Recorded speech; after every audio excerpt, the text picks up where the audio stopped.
Welcome back. Oil prices edged higher yesterday, supported by a weaker U.S. dollar by concerns about the impact on demand from rising coronavirus cases in India and other countries actually capped the gains. Brent crude settled at 0.42% higher at $67.05 per barrel after rising 6% last week. West Texas Intermediate crude futures advanced 0.4% to settle at $63.38 a barrel, having gained 6.4% last week. The U.S. dollar traded at a 6-week low versus major peers on Monday, with Treasury yields hovering near their weakest in 5 weeks. A weaker dollar makes oil cheaper for holders of other currencies. However, COVID-19 cases have surged in India, the world's third biggest oil importer and consumer, dampening optimism for a sustained global recovery in demand. That's from COVID-19 in India also rose by a record 1,619 to nearly 180,000. To tell us more, we have Damilola Kimbami, research analyst with Financial Derivatives Company. Thank you for joining us, Damilola. Good morning, Ladi. Good morning. Good morning. Good to have you. Morning. So India, world's third biggest oil importer and consumer, they recorded over 2.7 million cases in 24 hours. How do you think this affects the prices in the global space? You see, so the COVID infection cases remain the most potent threat to any recovery, whether in the financial market space or even the global economic space, because as long as you have countries, major countries like India, US, even the UK recording a rise in their coronavirus infections, it's going to slow down the pace of recovery, because then these countries cannot reopen their economies back to businesses and economic activity levels. And that's what we're seeing taper the price of oil right now, despite the fact that the dollar weakened, because obviously as the dollar weakens, because of the inverse relationship, it makes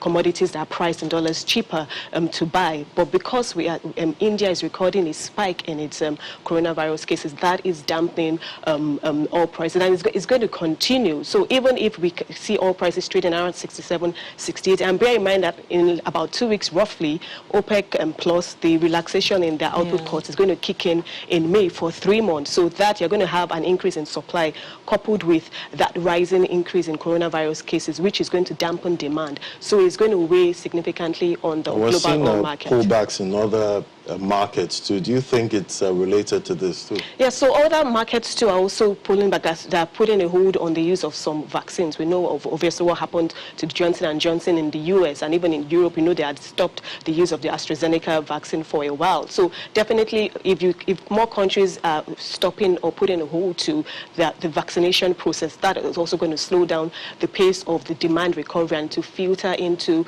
the prices of commodities such as oil. Okay, so now that Nigeria's production is increasing to about 1.4 million barrels in March, yes, and in the face of the issue with vaccines in the different continents and all that, how is that going to affect us? Well, for now, at least in the past, so like earlier last year, we know that like January last year, Nigeria's oil production was about 1.7 million barrels per day. So definitely we exceeded our OPEC output quota, and we had to pay for it by reducing significantly up to the point that now we're in compliance and we're producing about 1.4. So definitely now at least we're starting to see an increase. And like I mentioned earlier, once the relaxation in output cuts kick in May, meaning countries like Nigeria obviously will be allowed to increase their production, we stand to benefit, and that would also offset the anticipated decline in oil prices, because obviously as the supply of oil increases in the market, bearing in mind that you also have US, which is a major player in the oil space, also producing.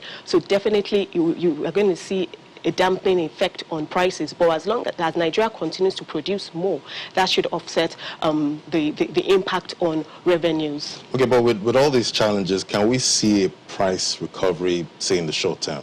Well, in the short term, right now, oil prices are trading around $67 per barrel. So despite everything we have discussed, they're still significantly above what we anticipate and even above the 2021 budget benchmark. So I think in the short term, oil prices are going to continue to trade around these levels. Above 67, above 70, it's unlikely because, one, the supply impact is there and the fundamentals are still weak. But definitely as more economies gradually reopen, as demand picks up, China is a good story, as we're seeing that oil demand increase, and is the largest consumer of oil. So that is some beacon of hope, and we would definitely, at least down the line, we should see the market stabilize. But above $70 per barrel in the short term, it's highly unlikely. All right, so moving away from oil, Nigeria has been ranked the 25th importer of services in the world, and then #1 in Africa. How is this affecting the prices and demand of commodity?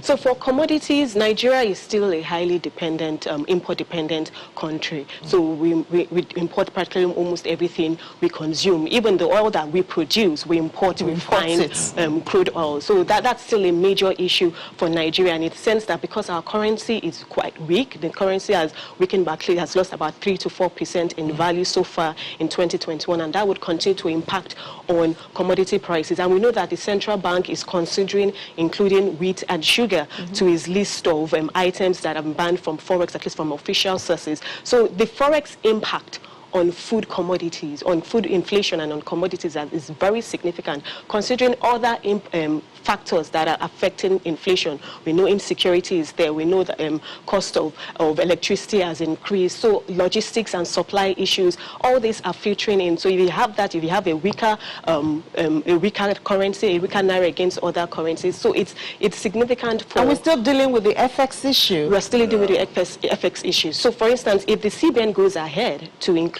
wheat and sugar, and bear in mind that these are two of its major import commodities. In fact, Nigeria is the second largest importer of sugar in sub-Saharan Africa after South Africa, and that is major. So imagine if those two commodities are added to the Forex list. That means other manufacturers or users of these commodities will have to source for their dollar needs outside the official market. And we can't even meet local demand. Exactly. So where does that leave us? It's going to filter into the prices of end products. So for instance, flour, pastries, confectionaries, you're going to see those prices increase. And bear in mind, sugar and wheat, they have a disjoint demand. So for instance, most of the commodity use both of them. Exactly. So it's a major issue. But then still, I'm sure the CBN is going to consider the impact, because bear in mind, the wheat is actually produced in Nigeria, mostly in the northern part of the country.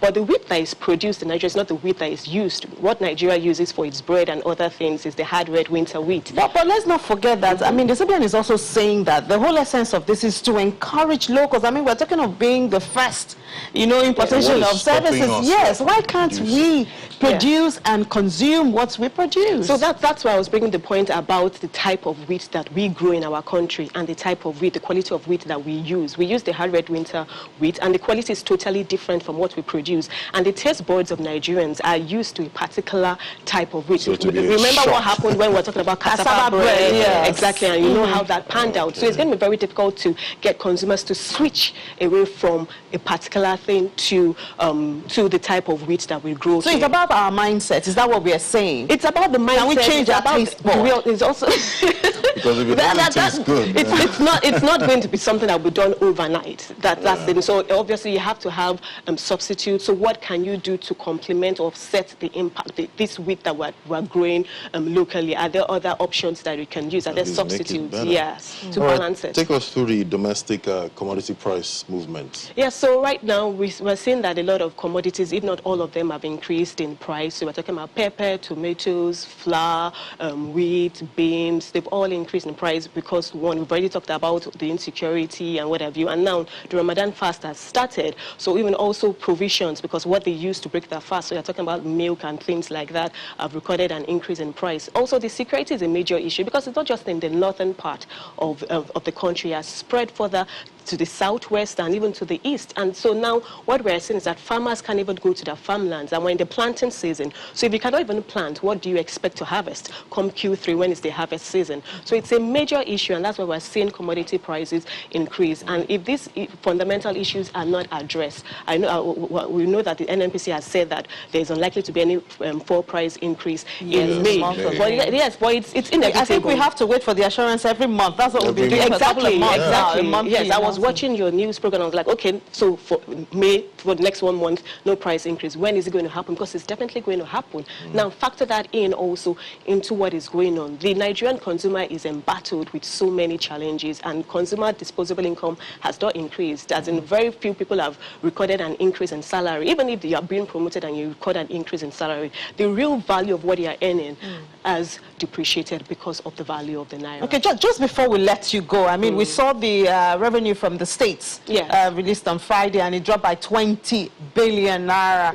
What are the likely scenarios? And we heard the CBN governor saying that the states will have to pay what they own. What are the likely scenarios from this? So, see, first of all, the states, they get most of their revenue from the FAC allocations, unfortunately. Apart from Lagos, Lagos is the only one that generates enough internally generated revenue, IGR, to be able to sustain itself. So most states depend on FAC, and we know that in January, the government revenue also declined due to lower oil receipts, and even the non-oil revenue was not sufficient. So definitely what it means is that states are going to continue to struggle to meet their outstanding obligations. They're going to continue to struggle to pay salaries. We hear today this group of people are going on strike, the next people are going on strike. So it's going to be a major issue. The states will not even have the funds to even provide the necessary reforms that would stimulate their states out of this recession, to provide the necessary opportunities. So it's a major issue, and then that's why also the government is focusing on how to look for new opportunities of revenue. So the tax collection, the royalties, all this would also play a role in the revenue generation of the country and the states. Yeah. All right, Damilola, thank you so much thank you for the updates. Research analyst at Financial Derivatives Company. Thank you for your time. Thank you so much for coming. All right, we'll take a moment now. When we come back, Business Morning.